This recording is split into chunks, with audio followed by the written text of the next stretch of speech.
મિત્રો, વૈદક વિદ્યા ચેનલમાં હું તમારું હાર્દિક સ્વાગત કરું છું। આજે મારે તમને કફને દૂર કરવા માટેની સરળ ઉકેલ અને ઉપાય જણાવવા છે। એક તો સદીઓથી આ વાત જાણીતી છે કે તીખો આહાર, તીખો સ્વાદ તે ફેફસા તથા શ્વસન માર્ગને ચોખ્ખો રાખવામાં મદદ કરે છે। તે આહાર કફને પાતળો કરીને બહાર નીકળવામાં મદદ કરે છે, પરંતુ વર્ષોથી જે ખોરાક શ્વસનને લગતા કફને લગતા રોગો સામે લડતા આવે છે, તે અત્યારે આપણે તેને દવાઓ દ્વારા ઉપયોગ કરીએ છીએ અને તે દવા સમાન કામ કરે છે। મારે આજે તમને કફને દૂર કરવા માટે આયુર્વેદમાં અનેક દ્રવ્યો, આહારનો ઉપયોગ કરવામાં આવે છે, તેની મારે તમને આજે અહીં થોડી વાતો કરવાની છે કે કયો કયો આહાર લેવાથી આપણે રસોઈમાં શું શું ખાઈએ છીએ જેનાથી કફ જમા નથી થતો અને જમા થયેલો કફ છે તે સરળતાથી બહાર નીકળી જાય છે। એક તો આપણા રસોડાનું પ્રચલિત વ્યંજન હિંગ।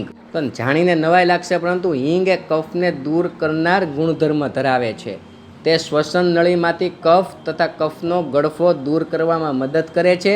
એટલે જે લોકોને ગળામાં ચીકણું ચીકણું લાગતું હોય, કફ હોય, એ બધા માટે હિંગ ઉપયોગી છે। આમ હિંગ મોટી ઉધરસ, દમ, બ્રોન્કાઇટિસ જેવા શ્વસન નળીના રોગોનું નિયંત્રણ કરવામાં મદદ કરે છે। હિંગ થોડો ગરમ ગુણધર્મ ધરાવે છે, એટલે એસિડિટીવાળાએ હિંગનો ઉપયોગ કરવામાં થોડુંક સાવચેત રહેવાનું છે। તેનો સીધો ઉપયોગ કરવાનો નથી। લીંબુ પાણીમાં ચપટી હિંગ ઉમેરીને પીવાથી કફમાં રાહત મળશે, કારણ કે લીંબુમાં વિટામિન સી હોય છે અને હિંગ એટલે સોને પે સુહાગા બંને ભેગું થશે એટલે તમારો કફ છે તે શાંત થઈ જશે। આપણો અજમો, તો આ લોકપ્રિય અજમો કફને દૂર કરનાર છે, શ્વસનના રોગોની સારવારમાં ખૂબ જ લાભકારી છે। આપણી છાશમાં ભેળવેલ અજમો સુકાઈ ગયેલા કફને તથા કફના ચીકણા ગળફાને બહાર કાઢવામાં મદદ કરે છે। અજમાનો નાશ લેવાથી પણ બંધ નાક ખુલી જાય છે, એટલે જે લોકોને બંધ નાકની ફરિયાદ હોય તે અજમાનો વરાળીઓ નાશ લઈ શકે છે તથા કફનો નિકાલ કરવામાં પણ અજમો ખૂબ જ ઉપયોગી છે। અજમો નાખેલ ગરમ પાણીનો શેક કરવાથી પણ આપણને કફના રોગોમાં ખૂબ જ લાભ થાય છે।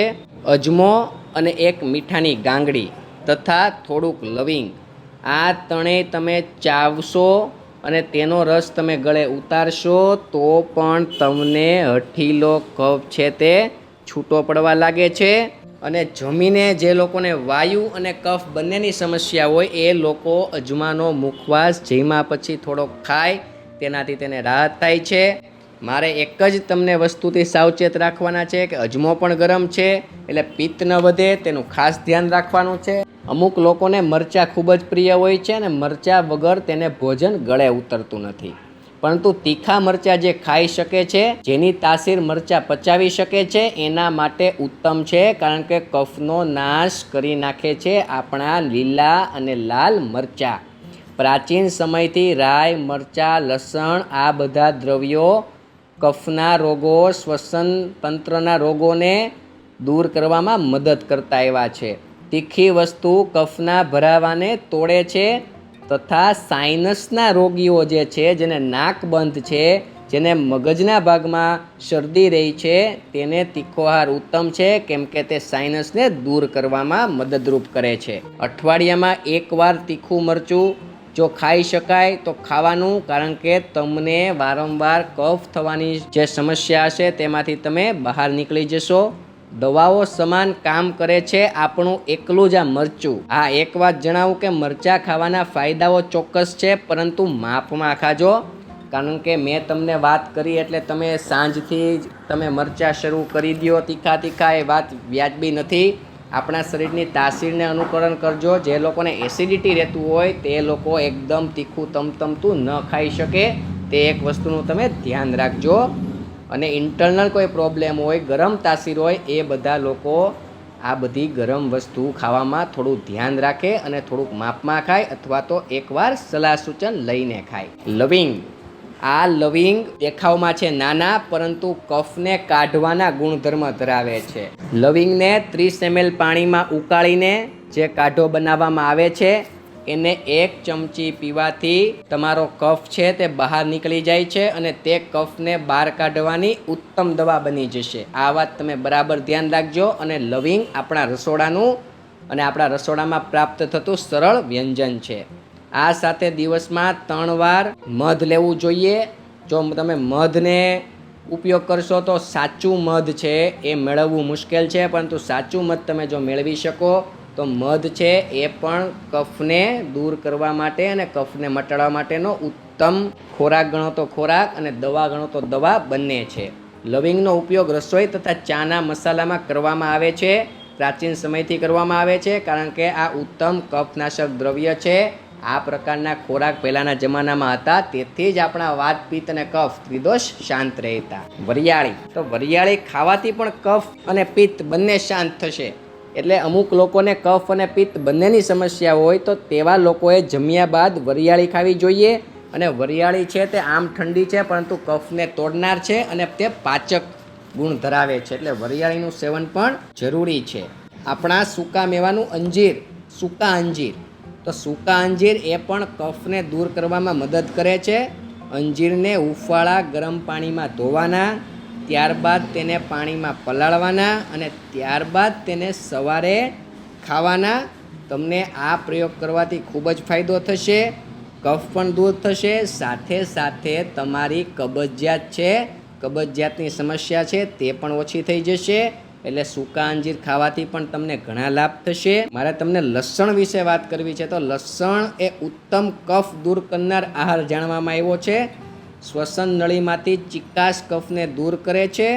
સાથે સાથે લસણનો બીજો એક ઉત્તમ ગુણ કહું કે તે કોલેસ્ટ્રોલને નિયંત્રિત કરે છે અને કોલેસ્ટ્રોલને પણ તે મટાડી જાણે છે. સળેખમ માટે, કફના રોગો માટે લસણ અદ્ભુત કામ કરે છે. કાચું લસણ તથા લસણવાળી ચટણી એને આપણે ખાવાથી હઠીલા કફને તે બહાર કાઢે છે અને તમને કફને તે દૂર કરી જાણે છે.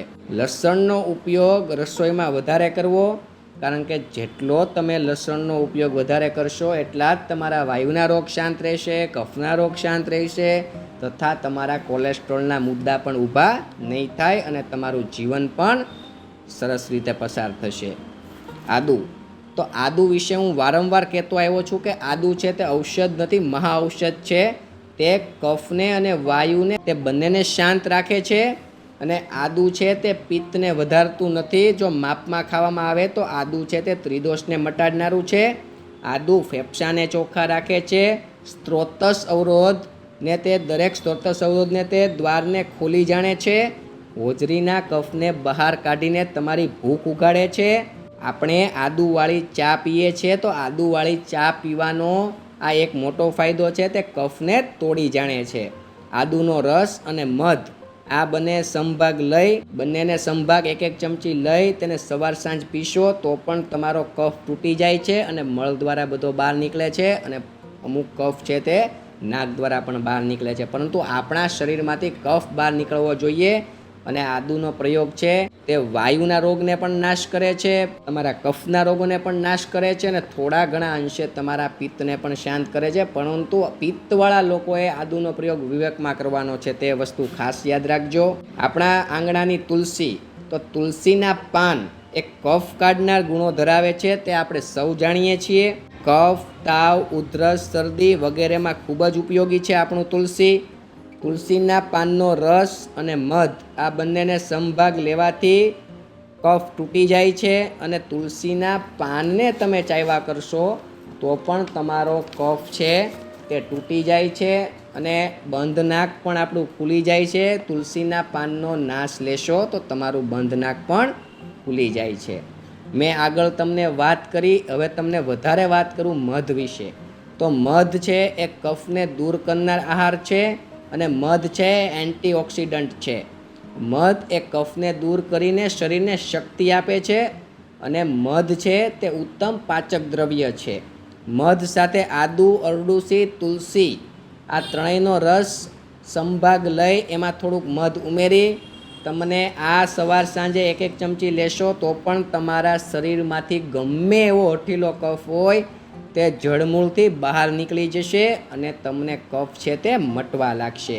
આંબળા, તો તો કફ દૂર કરવા માટે આંબળા ઘણા મૂલ્યવાન છે. આંબળા છે તે વિટામિન સીથી ભરપૂર માત્રામાં હોય છે અને વિટામિન સી તેમાંથી પ્રચુર માત્રામાં મળી રહે છે. આંબળાનો રસ અને મધ સાથે લેવાથી કફ દૂર થાય છે અને તમારું પિત્ત પણ શાંત રહે છે. આંબળા છે તે ડાયાબિટીસને પણ મટાડનાર છે. આંબળા પિત્તને શાંત કરનાર છે અને આંબળાની ઋતુમાં આંબળાનો રસ પીવો જ જોઈએ. તમને આ બધું જ્ઞાન આપું છું, તમારા શરીર માટે આપું છું. તમે આ બધું થોડું મારું માનશો તો તમે હંમેશા નિરોગી રહીશો. આપણા રસોડાની રાઈ, તો રાઈ છે તે કફ કાઢનાર છે, તમારી રસોઈને સ્વાદિષ્ટ, વઘારને સ્વાદિષ્ટ રાખનાર છે અને રાઈ છે તે ભરાયેલા કફને તોડવાનું કામ કરે છે. રસોઈને આમનમ દવાખાનું નથી કહેવાતું, એમાં રાઈ જેવા અનેક ઔષધ દ્રવ્યો છે. રાઈને જો વધારે ખાવામાં આવે તો ઉલટી થઈ શકે છે, કારણ કે રાઈ છે તે સ્વભાવે ગરમ છે, તેથી તેને ખાવામાં થોડું ધ્યાન રાખવાનું છે. ડુંગળી છે તે કફ તોડનાર છે. ડુંગળી ઉપર લીંબુ નીચોવીને ખાવાથી ગમે એવો હઠીલો કફ છે તે દૂર થઈ જાય છે. કાચી ડુંગળીને નથી ખાવાની. કાચી ડુંગળી ખાશો તો તે કફ કરનાર છે, તે બરાબર યાદ રાખજો.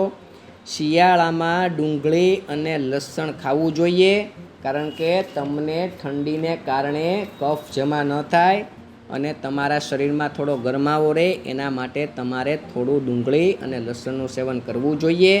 અને તમારા શરીર માટે ડુંગળીનું માત્રામાં એટલે કે અમુક અંશે તમે સેવન કરશો તો ઉપયોગી છે. આપણા ફ્રૂટમાં સંતરા અને મોસંબી, તો સંતરા અને મોસંબી તે વિટામિન સીથી ભરપૂર હોય છે, તેમાં વિટામિન સી ભરપૂર માત્રામાં મળી રહે છે. આ બંને શરદી કફને મટાડનાર છે. શ્વસન તંત્રના અને અન્ય રોગોમાં આ ફ્રૂટ લેવાથી શરીરમાં શક્તિ જળવાઈ રહે છે અને શ્વસન તંત્રના અન્ય રોગો છે તે મટવા પણ લાગે છે. એટલે કોઈ પણ બીમારીમાં ડૉક્ટરો મોસંબી ખાવાની છૂટ આપતા હોય છે, કારણ કે મોસંબી છે તે શરીરને શક્તિ પ્રદાન કરે છે. આપણી હળદર છે તે કફ દૂર કરવામાં ખૂબ જ ઉપયોગી છે. શરદી, ઉધરસ, કફને લગતા કોઈપણ રોગોમાં તમે હળદરવાળું દૂધ પી શકો છો અને હળદર અને મધ તે સંભાગ મિક્સ કરીને તેને ચાટણ પણ કરી શકો છો. તેનાથી તમારા ગમે એવા હઠીલા કફજન્ય રોગો છે તે શાંત થઈ જશે. હળદર પણ રસોડાનું ઔષધ દ્રવ્ય છે. હળદર પણ કોલેસ્ટ્રોલને મટાડનાર છે, ડાયાબિટીસને કાબૂમાં કરનાર છે અને હળદર છે તે તમારા બ્લડને, તમારા લોહીને શુદ્ધ રાખનાર છે. તો હળદરનો પણ ઉપયોગ કરતા રહેજો. વિટામિન સીથી ભરપૂર આહાર લેજો. વિટામિન સીથી ભરપૂર ફ્રૂટોનું સેવન કરજો, કારણ કે વિટામિન સી છે તે તમને કફ મટાડવા માટે તે ખૂબ જ ઉમદા કાર્ય કરે છે અને તમારા શરીરને શક્તિ પણ પ્રદાન કરે છે. મિત્રો, આપ સૌને મારો વિડીયો પસંદ આવ્યો જ હશે. બીજા લોકોને પણ શેર કરજો, કારણ કે આપણે કફને બહાર કાઢવાનો છે, દવાઓથી દબાવવાનો નથી. તો આ પ્રકારનો આહાર કફ થાય અને દવા કરવા કરતાં આ પ્રકારનો આહાર શરૂ રાખશો તો તમને કફ થશે જ નહીં અને તમને કફ છે તે મટી જશે. આપ સૌને મારા જય ધન્વંતરી, પ્રણામ.